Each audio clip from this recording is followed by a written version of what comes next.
Welcome to the hustle and the bustle of the city. The city.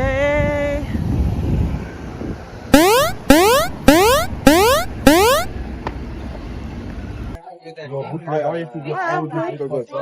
want to buy 4 tickets for the harbor cruise. Because unfortunately the thing is it's windy today, the port are not sounding again. Oh, okay. And the canal cruise?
Today we spent some time at Roof Project by Oscar's Ark, a place where second chances begin. Every dog here has a story and none of them chose how it started. What they are choosing every single day is hope. Hope for safety, for love, and for a family to call their own. Oscar's Ark isn't just a shelter. It's a reminder that kindness changes lives. Whether you adopt, foster, donate, or simply share their story, you become part of that change. If you've ever thought about opening your heart or your home, this might be your sign. Visit Oscar's Ark, get involved, and help turn hope into a forever home.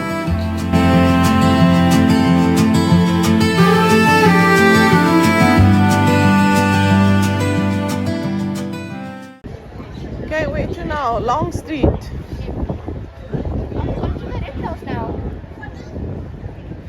It's 5 to 2 now. Editing Terry here. This sounds like an ad for adult diapers. Change the music. Quick shout out to NordVPN. It keeps your online activity private, your data secure, and lets you browse safely anywhere. Millions use it for peace of mind, especially on public Wi-Fi. Grab a deal with the link in the description and stay protected online.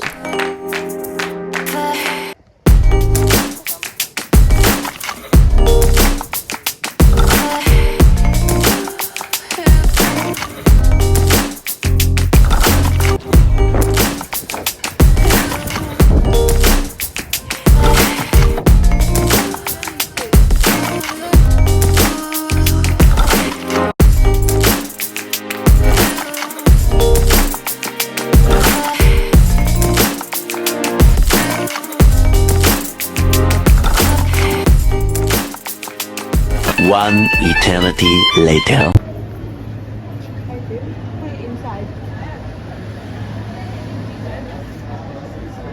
It's a lion.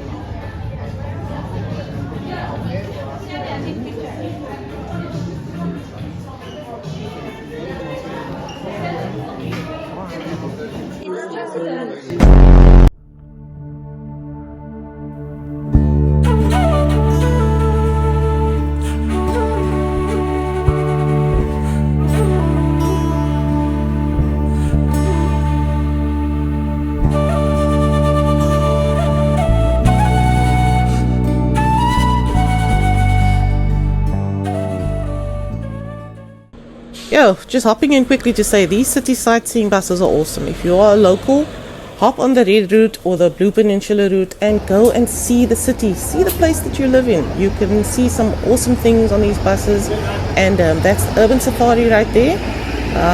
Definitely gonna make a video from that very, very soon, hopefully.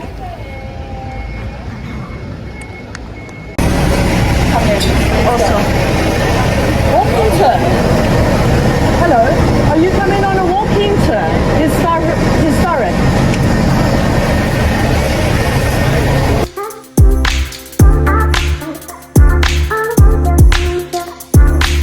I think it's just you, and then people just come out of the woodwork. Of course you can. Well, come along. Thank you. It's nice to have you. Yeah. Where are you from? UK. From the UK. Nice to have you. It's great that you've got this on. The sun burns like a rat. I'm not swearing, but you know what I mean. Yeah? Where are you from?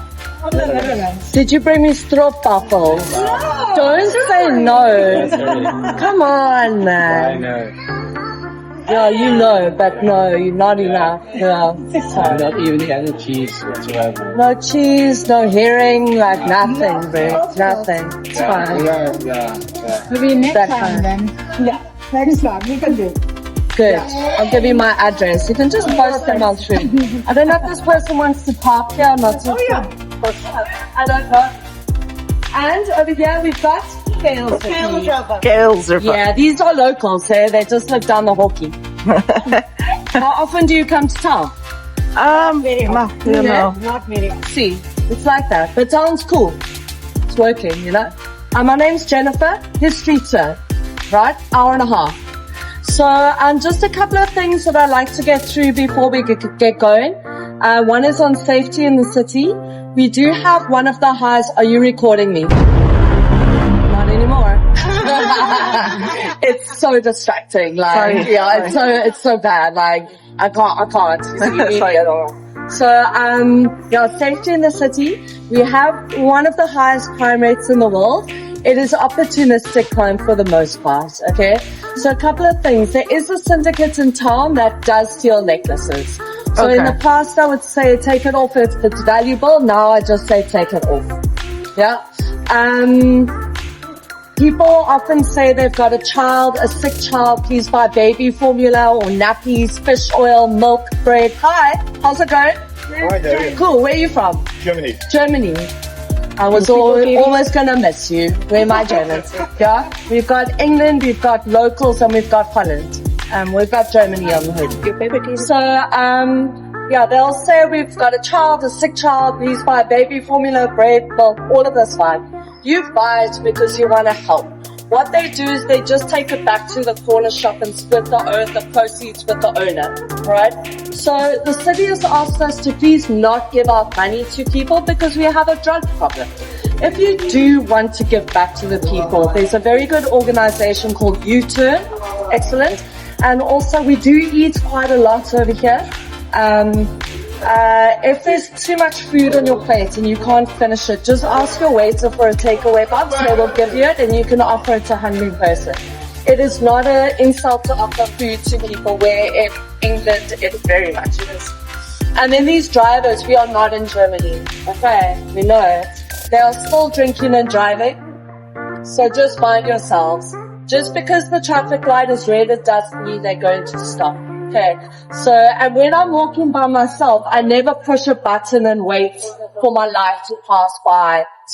We just cross. You've got to judge the speed of the car that's coming. However, we will wait because I love you. Okay, I don't want to freak you out. So by the end of this tour, you'll be a little gangster. And then has anybody not done free walking tours in the world? Have you? Yeah, it's a huge thing. All of the big cities have them. People often fly in, it's the first thing that they do. So apparently a lot of the guides overseas are students or volunteers, which is fine. In South Africa though, we are legal guides. We're professional over here. So we don't get a salary at all from the company. We rely on tips to get through the month. That is how we pay our bills. Afterwards, I'll ask if I can take a family photograph and then I pay for you to come on tour. So that money goes towards yellow t-shirts, Shirley gets a salary and printing flyers out. And then the rest goes into my petrol tank or rates and taxes, wherever you want it to go. I don't know, cat food, whatever. You know. So, a plan of action. We will take a walk down to the Castle of Good Hope. It's the oldest European building in the country. I try and go chronologically on my tours if I can, because it just helps all of our brains. It's about a 10-minute walk from here. Okay, we'll start there, then we'll go to the City Hall, we'll go to Church Square, I'll tell you about slavery within Cape Town, and then we go into the company gardens. Now, they've asked me to bring you back here and end the tour here. I don't do that. I end the tour in the company gardens, and then you can stay and walk around, but I do come back here, so you're welcome to walk with me. All right. You can ask me anything you want. Okay.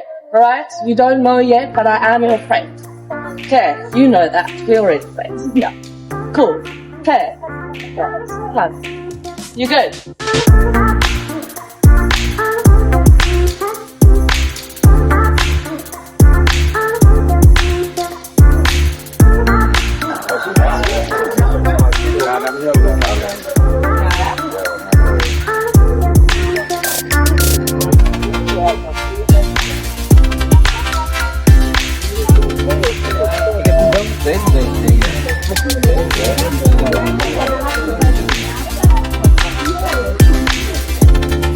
Hey, just hopping on to say that I did not film the entire tour out of respect for Jennifer. This is her job. This is how she makes her bread and butter.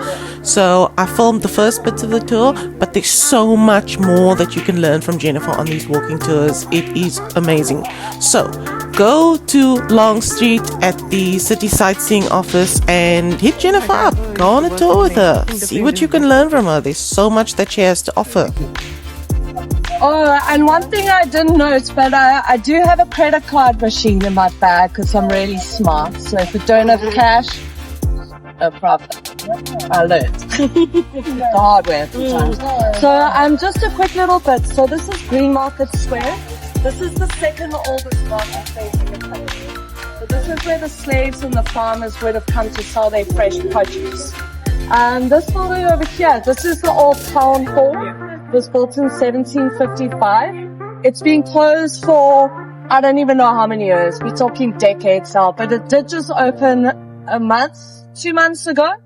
So inside here is what's known as the Michaelis collection, which is Dutch and Flemish art. It's very cool inside there. Yeah.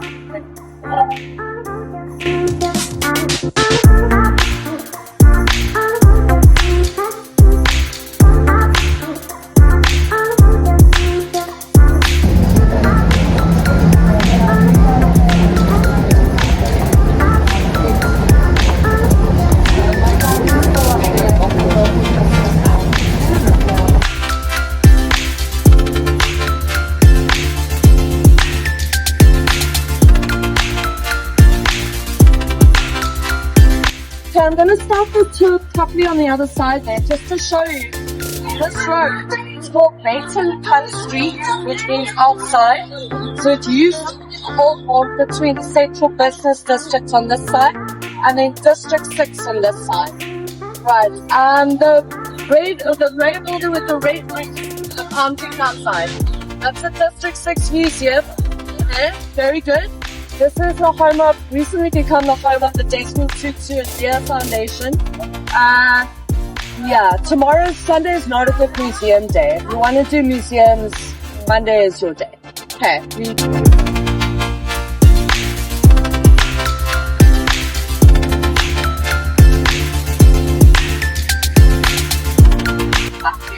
Okay, so yeah, it is what it is. Wind-wise. Alright, so let's start. Okay, so the first people that came down south into South Africa's land, firstly the Bushmen, followed by the Khoi. So these are our indigenous people. They were milling around all of this for hundreds of thousands of years. The main difference between these two tribes was that the Bushmen were more hunters and gatherers. The Khoi did have cattle. So a little bit more herdsmen. And they have a light brown skin color. Okay? Now, yeah, the Bushmen are the oldest tribe in the world. Okay, we all have a bit of Bushman in us, which means you could run, but we choose not to. So now, the black people, the African tribes, they only started to come down much later. I don't have a date on this one. Starting with the Bantu tribes. So the Isi, oh my clicks are bad, settled in the Eastern Cape around Port Elizabeth area. It's about a 9-hour drive up the east coast. The Zulus settled in KwaZulu-Natal. The Zulus are our largest tribe. And then a lot of the other tribes, they settled just north of Pretoria. A lot of them are on the Limpopo River, which is on the border up to Zimbabwe. So when you do go up north, just know that there are a lot of different languages spoken up there. Okay. When the Europeans started to arrive in Cape Town, there were no black people here yet. There were Khoi here. Okay. They only came across the causes later when they were going up the east coast. And there are a lot of South Africans that don't know that. Yeah. So now this is all about spices. Europeans had to find another way to get around. So in 1488, Bartholomew Diaz, he leaves Portugal, crosses the equator, first European, they say, that rounded Cape Point. Okay, they didn't get very far. They pulled into Mossel Bay, which is like a 3-hour drive up the east coast. And they ran out of food. There was a bit of a mutiny. The sailors weren't happy. So they turned the ship around and went back to Portugal. Didn't tell anybody about it. It was a very, very valuable secret, that one. 10 years later, 1498, Vasco da Gama leaves Portugal. Yeah, Vasco da Gama, Portugal, rounds Cape Point, and then the following year makes his way up to India. So opened up that route. Now the Portuguese didn't settle here. They did try to, but they had problems with our indigenous people. Hard work. Actually, South Africa's first military battle was between the Khoi and the Portuguese. And the Portuguese have guns, but the Khoi just have little bows and arrows. And 88 Portuguese people died that day, so they were like hard work. But if you look on our west coast, you've got South Africa, Namibia, Angola. Angola's Portuguese speaking. And on our east coast, you've got South Africa and Mozambique. Mozambique is Portuguese speaking. Are you okay in the sun? I'm not happy about the situation on your back. Are you okay? Yeah. All right, fine. Okay. It's a bit warmer. Yeah, it's a little. I don't know. I know your delicate skin. Yeah, I know. Right. Yes. Then, in the year 1652, which is where our school history books start from, nothing happened prior to 1652. This is when the Dutch arrived here, Jan van Riebeeck and the Dutch East India Company. And the reason why they settled here was because they needed a refreshment stop, that is all. They didn't want to colonize this place. So just to give you some understanding, those ships leaving Europe, it would take them at least 4 months to get down to Africa. And scurvy was a huge problem. It's vitamin C deficiency, you need to eat sick. They don't mix food. So, and then why they chose Cape Town was because of Table Mountain. Actually, we have so much water coming off there. It's very cool throughout the year. Our biggest problems in the province are fires and drought, right? And also Table Bay and False Bay offer relative safety for those ships. There is a safer bay about 50 miles up the west coast, Saldanha Bay, but there's no fresh water. Yeah? So, like I've got to spring 2 kilometers from my house, and it's the most valuable thing I have after my garden. So every freshman stuff. Now Jan van Riebeeck, he was given 2 jobs. Number 1, most important, to build a fortress. They didn't want England or France to come and control this. And number 2 was to start farming. Built on the other side of the Grand Parade. They built it out of earth and wood. And we have a winter rainfall here. So after about 20 years or so of only repairing that building, they scrapped it. They put this up over here. So this is the Castle of Good Hope.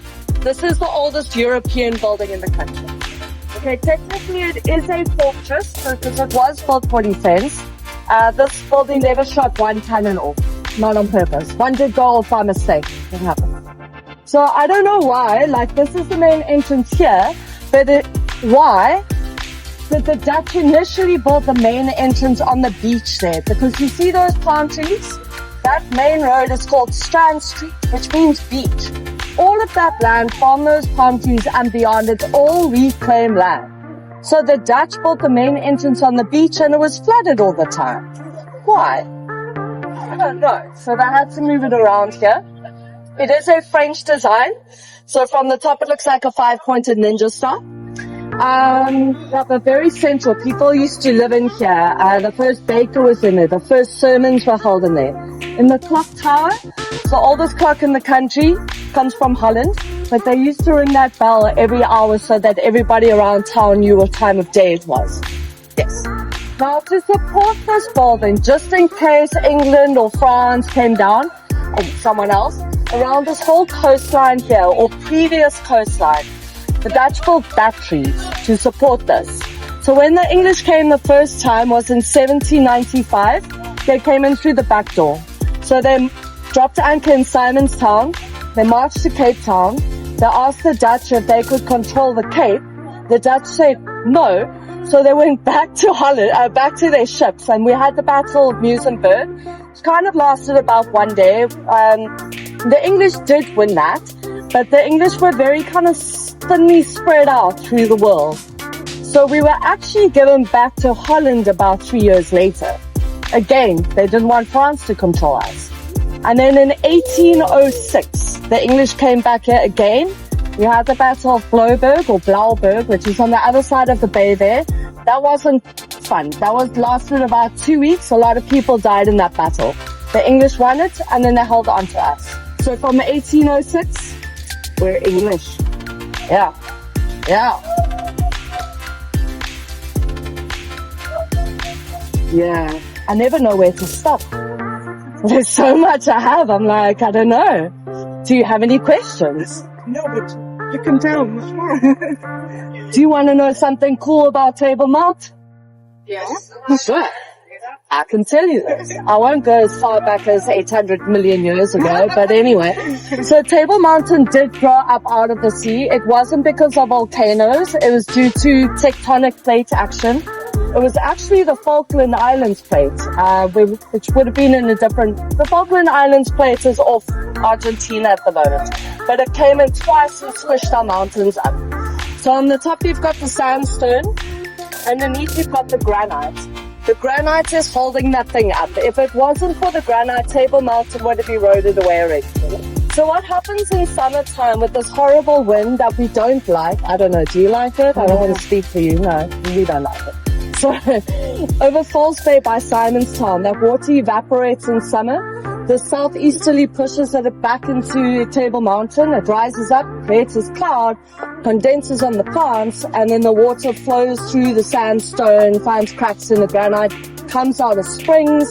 I go get water, then that spring water goes underneath the road to SAP Brewery.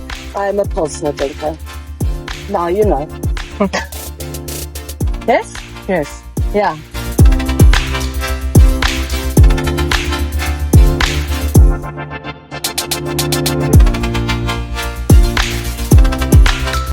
Okay, so remember we were walking through Green Market Square. I showed you the old town hall built under Dutch occupation. This is the city hall. This was built under English occupation. Completed in 1905. They did build it for Queen Victoria's Jubilee, but it is a lifestyle city and she died before we finished it. So all of the grey granite towards the bottom comes from the Cape. The limestone above that was imported from Bath in England, and the marble comes from Italy.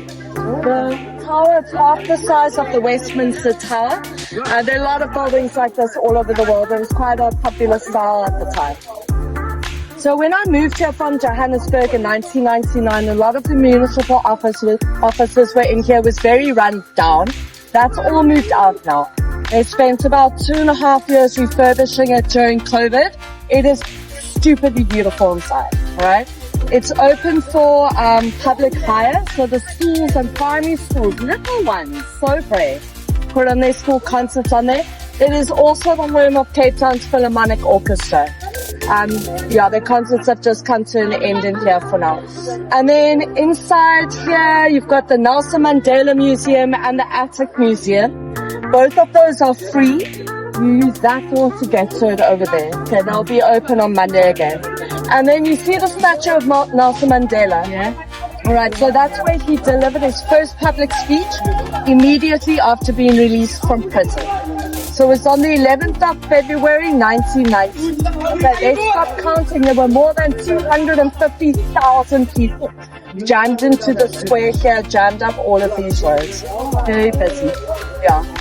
February is boiling hot here. It's my least favorite month here. Boiling. Okay. August or autumn is better here. I don't know. It's too hot for me. 40 degrees? No. Whatever we have here, it's 5 degrees hotter in Paarl. I'm never going to live in Paarl. Do you feel alright? Shall we go? Do you have any questions? So before 1990, before Mandela, who were the president? Say? Who was the president? Who told the FW de Klerk was the president. Nelson Mandela became our president. We had our first democratic elections in 1994. He was released in 1990. But up until 94, FW de Klerk was president, and before him, I want to say, yeah? Yeah. That man behind you, King Edward the 7th, he did come here. He's at the time, I'll tell you about that later, but he said, you English people and you Afrikaans people, you must be friends. Stop fighting. So he did. Yeah. Cool. Awesome. Thank you so much for tuning into this video. If you made it this far, please do like the video, please subscribe, and drop a comment. It would be nice to hear from you. See you in the next one. Bye bye.